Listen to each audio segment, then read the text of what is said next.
Mae pawb wedi dysgu am y Tuduriaid ac am ffigurau enwog yr Ail Ryfel Byd yn ystod gwersi hanes yn yr ysgol. Mae llai ohonom ni wedi dysgu am ffigurau enwog Cymraeg yn ystod y gwersi yma, ac mae llai fyth wedi dysgu am ffigurau hanesyddol o grwpiau ethnig lleiafrifol. Nid yw hanes Porth Teigr nag unrhyw hanes felly yn cael ei ddysgu mewn ysgolion ar hyn o bryd, ac mae Senedd Cymru nawr yn derbyn un o'r ddeisebau mwyaf yn ei hanes, yn galw i'w wneud yn orfodol eu haneseuon pobl ddion a pobl o liw yn y Deyrnas Unedig gael ei haddysgu yng Nghwricwlwm Addysg Cymru, sydd wedi cael ei ddofnodi gan bron 33,300 o bobl. Felly tra ein bod ni'n aros am y newid yma i'r cwricwlwm, dyma 5 ffigwr hanesyddol o grwpiau ethnig lleiafrifol a ddylai gael ei haddysgu amdano. Person gyntaf ar y restr yma yw Iris de Freitas. Gan oed hi yn 1896 yn ferch i fasnachwr yn Gaiana Prydeinig. Cyfrestrodd fel myfyriwr ym Mhrifysgol Aberystwyth yn 1919 ar ôl cyfnod byr yn astudio yn Toronto. Yn Aberystwyth, astudiodd Fotaneg, Lladin ac Ieithoedd Modern, y Gyfraith a Chyfreitheg. Aeth ymlaen i fod y cyfreithiwr benywaidd cyntaf yn y Caribi, a hi oedd erlynydd benywaidd cyntaf achos llyfryddiaeth yno. Cafodd ei ddisgrifio ar ôl ei farwolaeth ym mis Mai 1989 fel arloeswr a blaenwr menywod a feiddiodd fynd i mewn i'r proffesiwn cyfreithiol, a rhywun a feiodd y llwybr am cyfreithwyr fenywaidd. Unwaith y daeth ei chyn brifysgol yn ymwybodol o'i lle mewn hanes, fe wnaethant ailenwi ystafell astudio ar ei hôl, a gorwyd ystafell Iris de Freitas ar Fawrth yr 8fed 2016.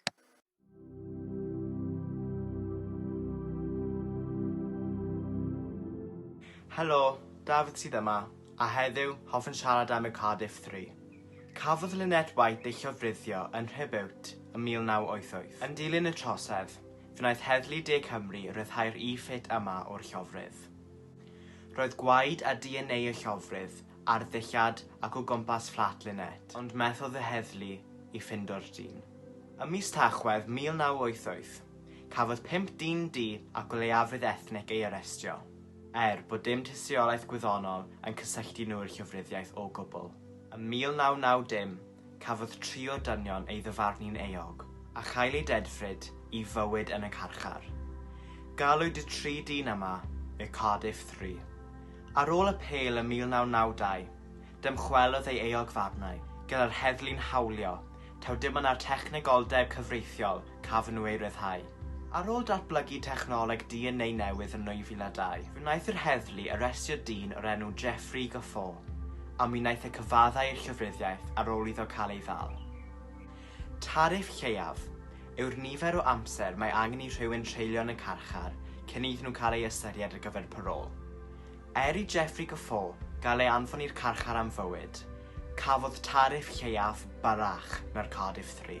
Fod gwybodaeth genetig Jeffrey wedi ei ffindo yn lleoliad y llyfryddiaeth. Yn 2004, fe agorodd yr Independent Police Complaints Commission ymholiad i mewn i ymddygiad yr heddlu yn yr achos yma. Cafodd 30 person ei harestio, gyda 8 yn ymddangos yn y llys yn 2011. Dyma'r achos corruption heddlu mwyaf yn hanes Prydeinig. Ond, cafon nhw gyd ei ddarganfod yn ddi-eog pan ddwedodd i'r erlynydd, sef y prosecutor, fod tystiolaeth angenrheidiol wedi cael ei ddifetha, ac felly, nid oes modd erlyn rhagor. 3 mis yn ddiweddarach, cafodd y tystiolaeth angenrheidiol yma ei ffindo yn swyddfa y DCS, y Detective Chief Superintendent. Hyd heddiw, does dim cyfiawnder ar gyfer Tony Paris, Youssef Abdullahi a Stephen Miller, a chafodd ei carcharu ar gam. Os yw'r tystiolaeth angenrheidiol wedi cael ei ddarganfod, pam taw dyma'r diwedd, a pham cafodd Jeffrey Gafford tariff lleiaf barach na'r Cardiff 3? Ni'n gwybod yr ateb yn barod. Mae bywydau duon o bwys. Ers tafliad cerflun Edward Colston i'r dŵr ym Mryste, mae'r ddadl wedi agor yn ehangach eto am bresenoldeb cerfluniau o ffigurau hiliol yn hanes Prydain. Bod nifer ddim yn gweld fel dadl, yng Nghymru mae'r sylw wedi dod ar y nifer o gyfebion i unigolion hiliol yn adnabyddus am gysylltiadau a chaethwasiaeth. Ac ar ôl y cynnydd dramatig ym mhrotestiadau gwrthhiliaeth, sydd yn effeithiol wedi agor yn ehangach y drafodaeth ynglŷn â hiliaeth yng Nghymru, mae'r galw yn cryfhau i'r cyfeiriadau cyhoeddus o hanes Cymraeg hiliol i gael eu tynnu i lawr. Fel enghraifft, mae ymgyrchoedd wedi ei lawnsio yng Nghaerdydd a Chaerfyrddin ynglŷn â chofebion Thomas Picton a oedd yn enwog am ei triniaeth o gaethweision. Maent yn rhan o gyfres o'r enw Arwyr Cymru yn neuadd y ddinas Caerdydd, yn ogystal â chofeb 25 metr o daldra yn agos i Gaerfyrddin. Ac felly mae'r cwestiwn yn codi a hyn yw'r delwedd o arwr yng Nghymru heddiw. Yr ail person ar y restr yma yw Steve Commander.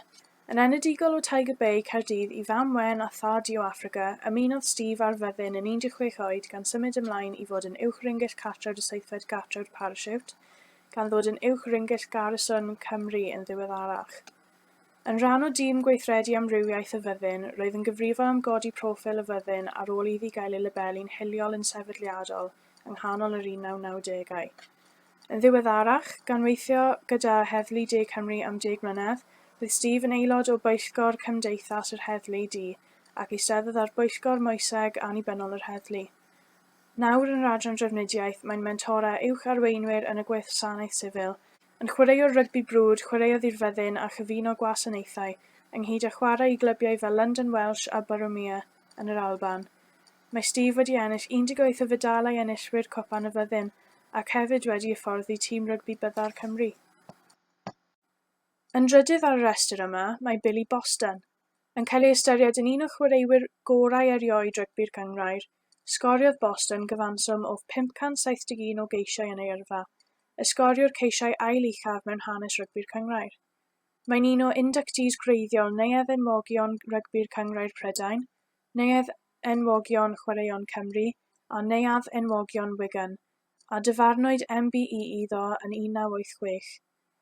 Wedi ei geni yn Tiger Bay yn 1934, dechreuodd yr hen chwaraewr proffesiynol hwn o rygbi'r Gymraeg ei yrfa fel chwaraewr rygbi'r undeb, cyn ymuno â Wigan yn 1953.